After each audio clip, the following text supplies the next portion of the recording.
It was a warm Saturday morning when my good friend Damon, a successful young attorney, decided to take his usual morning jog around the neighborhood.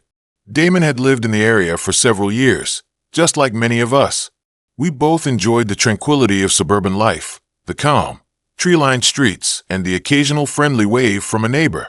However, on this particular morning, Damon's peaceful jog would lead to an unexpected and disturbing encounter with one of our neighbors, Karen, who would challenge not just his right to be in the community, but the very notion of who truly belonged in this neighborhood.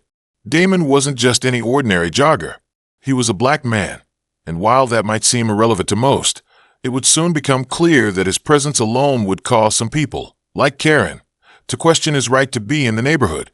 What Karen didn't know was that Damon was the son of the state's attorney general, a well-known public figure who had dedicated his life to fighting for justice, fairness, and equal rights. But to Karen, Damon wasn't anything more than a stranger, an outsider in her eyes. As Damon jogged along the familiar route, he couldn't help but feel at ease. He had been through a lot recently, a high-pressure career, demanding clients, and the constant grind of daily life. The jog was his escape, his time to decompress and clear his mind. But little did he know, that morning, he would not only be challenged on his right to jog through the neighborhood, but also experience firsthand the kind of prejudice that still exists, even in communities that pride themselves on being progressive. Karen, on the other hand, was a different type of character in the neighborhood.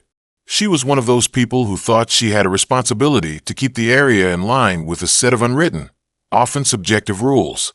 She was loud, opinionated, and didn't hesitate to impose her standards on anyone she deemed to be out of place. Her strong opinions were often expressed in a condescending, self-righteous manner, and she seemed to enjoy the control she had over the community. Karen wasn't just any neighbor. She was part of the HOA, Homeowners Association Board, which gave her an air of authority that she used to keep people in check, even if her checks were based on unfounded assumptions and biases. On that particular morning, Karen was out on her porch, sipping her coffee and surveying the street. It was part of her routine, keeping an eye on the neighborhood, making sure things were orderly. She wasn't one to engage with neighbors much unless she had a complaint, but as she sat on her porch, her eyes followed Damon as he jogged down the street. Damon was moving at a steady pace, his focus on his run, unaware that Karen had already begun to form judgments about him. To Karen, there was something off about seeing a black man jogging through her neighborhood. She hadn't seen him before, and in her mind, that meant he didn't belong.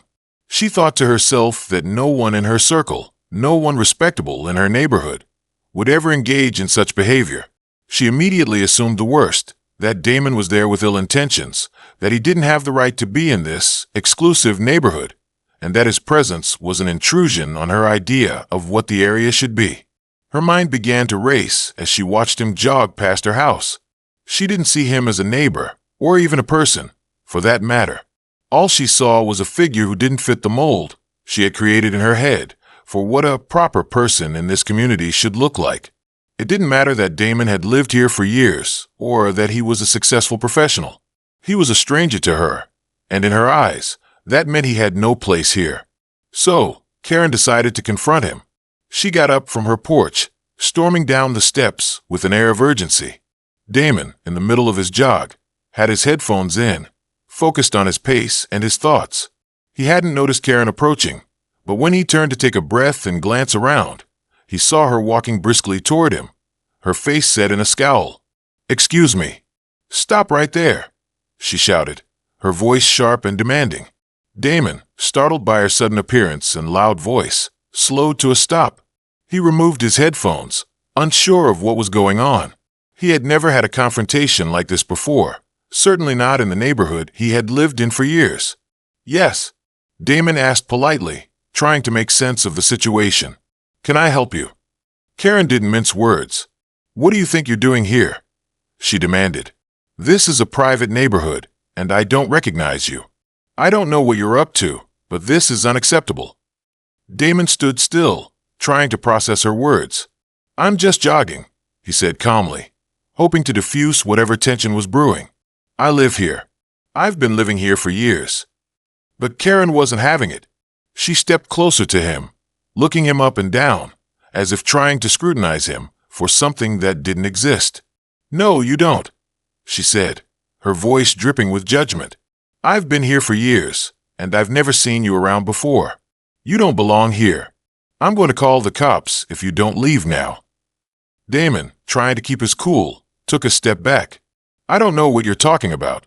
I live on Maple Street, just a few blocks down," he said. "You can check with anyone in the neighborhood.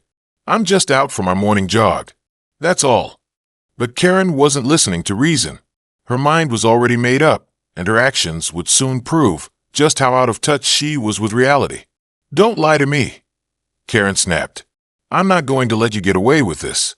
You're not welcome here." Damon felt a wave of confusion and frustration wash over him. Why was she so angry? Why was she accusing him of something he hadn't done? His thoughts were interrupted when Karen did something shocking, something that completely changed the course of the encounter. In one swift motion, Karen reached into her purse and pulled out a gun. She pointed it at Damon, her hand shaking slightly as she leveled it at his chest. Damon froze. He had seen his fair share of tense moments, working in law, dealing with conflict resolution, and representing clients, but nothing could have prepared him for this. The gun, pointing directly at him, was a clear threat. His mind raced. He had been through difficult situations before, but this was different. This wasn't just a confrontation. This was a life-or-death moment. Karen's voice trembled with anger as she shouted, "I'm not going to let you destroy my neighborhood. You're not welcome here. Leave now, or I'll call the cops and tell them you're threatening me." Damon's heart raced, but he knew one thing for sure. He needed to stay calm. He couldn't make any sudden movements. He couldn't escalate the situation. Taking a deep breath, Damon carefully raised his hands, trying to show he wasn't a threat. "Please, just put the gun down," Damon said, his voice steady but firm. "I'm not here to cause any problems. I'm just out for a jog." But Karen didn't listen. She was too far gone in her own anger and fear. She kept the gun pointed at Damon, her hand trembling, her eyes wide with a mix of confusion and panic. It was then that Damon realized what was happening. This wasn't about him personally. It was about the assumptions Karen had made about him because of the color of his skin. To her, he didn't belong. He wasn't part of the right group of people she believed should inhabit her neighborhood. She had made a judgment about him based solely on how he looked, and that judgment had led her to pull a gun on an innocent man who was only doing what he had every right to do, jogging in his own community. As the tension in the air thickened, Damon had to think quickly. He wasn't just fighting for his safety. He was fighting for his dignity, for his right to exist in a space that was supposed to be his home just as much as anyone else's. And, of course, he wasn't alone in this. His father, the state's attorney general, had spent his career fighting against this very kind of prejudice. Damon wasn't about to let Karen's ignorance take away his peace or his right to live his life in this community. "I'm the son of the attorney general," Damon said, his voice firm and unwavering. "I live here, and I'm not going anywhere. Now put the gun down. This is ridiculous." For a moment, Karen just stared at him, the weight of his words starting to sink in. She had no idea who she was dealing with. Damon wasn't just any jogger. He wasn't some stranger to this neighborhood. He was a man with rights, a man who had fought his whole life to be treated with respect, and someone who would not back down in the face of such blatant prejudice. Finally, after what seemed like an eternity, Karen lowered the gun, trembling. The silence that followed was thick with the realization of what had just happened. Damon took a step back, his eyes never leaving hers, ensuring that she didn't make any sudden moves. It took a few moments for both of them to fully absorb the absurdity of the situation. Damon, still shaken, could only think about how close he had come to a potentially life-threatening situation, all because of someone's racism and assumptions about his presence in a neighborhood that he had a right to be in. As for Karen, the shock of her actions began to set in. Her grip on the gun loosened, and she let out a shaky breath, realizing that what she had done could have had disastrous consequences. If you were shocked by this story, don't forget to hit that like button and subscribe for more intense, real-life stories that challenge the assumptions and prejudices still present in our society today. Share this video with your friends and let us know your thoughts in the comments.